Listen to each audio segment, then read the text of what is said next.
I had a max daily loss day, and I can tell you exactly why it happened. I didn't trade my plan very well, and honestly, I didn't care. I wasn't too tied to the results of the trade, throwing caution to the wind. Let's see if this sticks. Let's see if this can win. Not the professional approach to follow up a nice 3 days trading prior to start this week. So I want to go over the markups and what I could have done better because I think there were some opportunities later on in the session that I had to sit on the sidelines for because I hit my max daily loss pretty early on in the day. So you can see it was just 0 for 2, two swings at it. One of them I do like. The second one, I'm not mad about it because I knew it wasn't a great trade. I said, let's give it a try because I'm here to play the game sometimes. I'm not always going to take amazing trades, although you should try your best to. I got too comfortable. I said, let's give it a shot. And it did not work. The first one here, you can see, is a short at the open. We had that big sell-off here on the left side, the 15-minute. I was bearish heading into the open as we had these clear lower highs still from yesterday. You can't even see it in this markup, but a start of week VWAP is above us. So underneath that, underneath previous days New York VWAP, and we're starting to build these lower highs from pre-market and now get a bearish push at the open. Let's go continue those shorts. We're also below yesterday's low. Everything is pointing towards short, so I don't hate the trade at all at this point as we don't chase this break lower. See a pullback to New York VWAP. Sellers show a little bit of support, saying that they're going to hold this VWAP, and we move back lower. We didn't get that trend in continuation, clearly. We rose back up for about an hour and came back up to this previous day's New York VWAP, which we'll go over in a second. One thing I could have maybe done better, arguably, for sure, if I threw in a lower day VWAP, probably running across somewhere along there, and we certainly did not take that out, so I could have waited for sellers to fully step back in, but I really had conviction in the shorts today that this is going to continue the trend. We're showing some bounce here. Let's get in at a good price. I don't need to wait for sellers to show their hand on a lower day VWAP break because I feel pretty good that they're already in. But I was wrong. At this time, we also filled the gap, which I'm not too familiar with, honestly. How does it want to behave? Does it want to fill a gap and continue running? Does it want to just fill it just to move back higher? Everyone's got different opinions on Twitter. I was just trading what I was seeing here on the 1 minute and the 15-minute. So that trade I could live with. I'm fine with that. Also, the stop loss on this doesn't make a whole lot of sense, but I couldn't really get a stop loss that did make a whole lot of sense because it's just kind of mid-range. But this trade, the second attempt at the shorts, just no bueno. Not what I need to be trying to do because you can see on the 1 minute, it looks terrible for shorts. I'm fighting all this bullish momentum up for a new high a day. The 15-minute, you can see my short. I'm trying to say we're going to still probably bounce off this daily view up and make that lower high. I wasn't wrong on the shorts. I was probably just early because it's just so bearish today. We have all these lower highs underneath every key view up. We took out of yesterday's low. This is going to be bearish. And then if the trend is going to continue bearish, this is often where I always want to be it from, the daily view up. Just like if you sold it there pre-market off that daily, you caught the nice pop. So I'm just trying it again, but I think the one thing of fighting all of that bullish momentum in that 15-minute candle, as well as you can see it here in the 1 minute, obviously, of just fighting that moving bullish train. I probably should have waited for more of a turnover, but it did go into profit. I mean, obviously not 1R.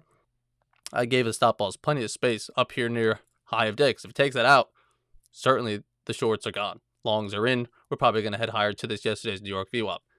So you can see how I can defend the trade. There's a thesis behind it, but it doesn't necessarily make it a good trade just because I could defend it and say why I think it's going to fall back under. Because again, everything is probabilities that, yes, could we hold this daily view up and come back lower because we had been bearish prior? Of course. Probability-wise, is that most likely to happen with all that bullish sentiment we just had? We just filled the gap. Did that just want to happen so that we can clear up back higher? Maybe. So although I can defend it and sound smart when doing it, he knew what he was doing. That sounds like a good trade. Doesn't mean it was high probability, because one thing I don't want to do, and I don't recommend anyone else do it, especially if you're struggling, never fight the New York VWAP.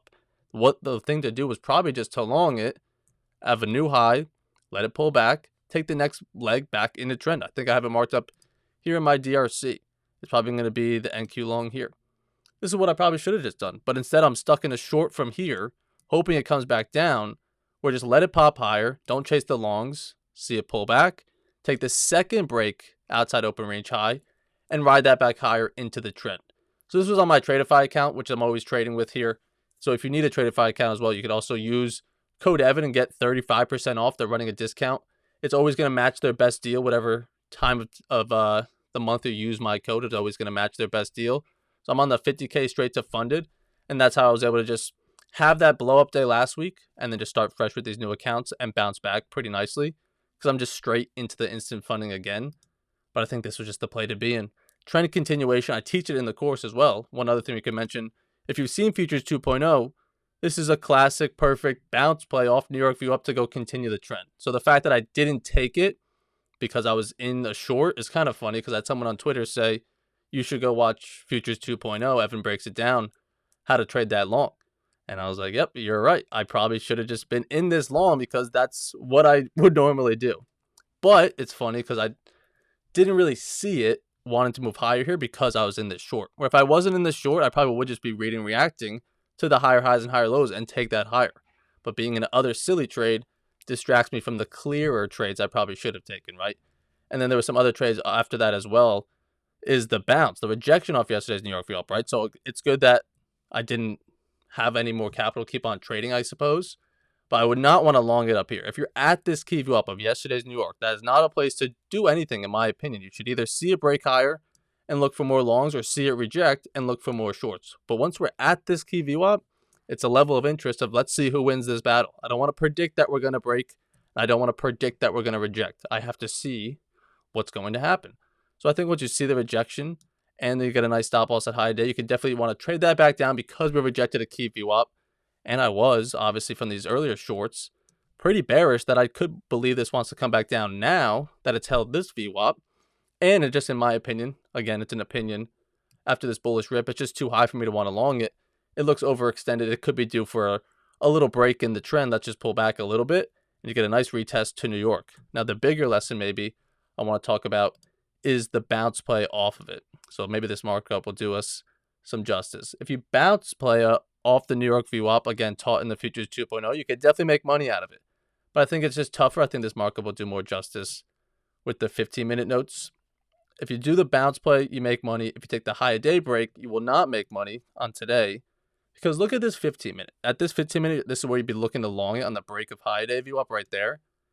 Again, it looks really clean on the 1 minute with those higher highs and higher lows. Retest off New York VWAP, right? For anyone that already forgets what it looks like. It's this one here. Higher highs and higher lows. Yeah, we're just going to retest this key level and continue back the trend higher. Because clearly it's bullish, right? So I could see it on that, but with this 15-minute, the way we failed to move lower here and hold lower on my first short, and then we move higher but then reject that VWAP, we got smacked in the face there, we're right back where we started the open, the pre-market, pretty much yesterday's low. We're really just in this range. I don't know if we're going to trend continuation anywhere, because I don't really see the longs being high probability smacking into those VWAPs, but I also don't see us wanting to move lower because we had such a bullish rally. So I think maybe chop is coming in, if not maybe a little bit more shorts, and that's exactly what we got. We just fizzled out, didn't make a new low or high. So a super choppy day leading into after this. So I think it's really important that if you're a little hesitant on the trend being able to continue, then you really want to be taking this one off the bounce, because if you wait for the high day break, you're going to have to trade into this yesterday's New York view up again, which was just smacked there, and the overall sentiment isn't really bullish, so it's a tough long, knowing that this could just been a lower high up here, and now you're fighting the trend, still back to the downside. So if you guys made money on those moves, like I said, I think it's a good lesson of, again, I didn't trade it, but I think I was watching at the time, our Blackstreet Club members, I was like, I just don't know if that's going to go higher. I could be wrong, because clearly I was wrong on the shorts earlier. But I was like, I don't know if this is going to go anywhere, because it's just so ugly. Didn't work lower. It moved higher, but now it's right back down. I don't love it. So another thing to look at, last one, would be the edge fill one. The single break, that's the wrong markup. It always does this here. But also a reminder, if anybody wants TradeZella or any of the things I mentioned here, the codes are always listed down below. But if you want TradeZella, you actually can get it for Evan 10. That's actually the wrong markup, so that's cool. I actually have it here on my chart. Evan 10 for TradeZella if you want 10% off. I gotcha. Let's go to here. The single break stat. So on the single break of the initial balance, you guys know that's probably one of my favorite reports. And today was a pretty good one. Let's turn on the initial balance. Again, if you were trading, it's tough to do it when it's choppy, but you could have maybe made money short after this first one we went over here. Here's our first break of initial balance. Okay, cool. So we probably don't want to go double break to the bottom, aka over here at the new low a day. So if you're going to make money short, it would have had to be off a key level to the next key level, or maybe off the key level of New York VWAP. But if you see how you take a short, you definitely can make money in that, but it doesn't really run. So if you're looking for more shorts, maybe even lower down here, that one, I don't think it's hindsight. I think it's statistical tough to warrant that short the lower and lower it gets, because just statistically, it probably doesn't want to go make a new low a day. Since we broke out to the upside, we probably don't now want to break to the downside. So you can make money short, but I wouldn't really be wanting the shorts too low down here. It would have to be like a higher up short, like off that yesterday's New York VWAP again in the afternoon, or off the New York VWAP, or maybe even longs back up away from that double break level. Just things like that. But if you go over to Edgeful here, like I was mentioning, the single break, 81% of the time on initial balances this size, we only break one side. So I'm not really in the game of guessing. Today's going to be one of those 12% days where we do, in fact, break both sides, especially on a day where it's choppy. I don't think there's going to be a whole lot of gas left in it. That's how I would play it. So again, check that out down below. If you're interested in Edgeful, you actually start a free trial if you use the link down below. That's the only time they're offering it, if you use the link below. So definitely consider that if you're interested in these reports. But hopefully you guys made some money today. Hopefully you guys found value in the 15-minute view of things.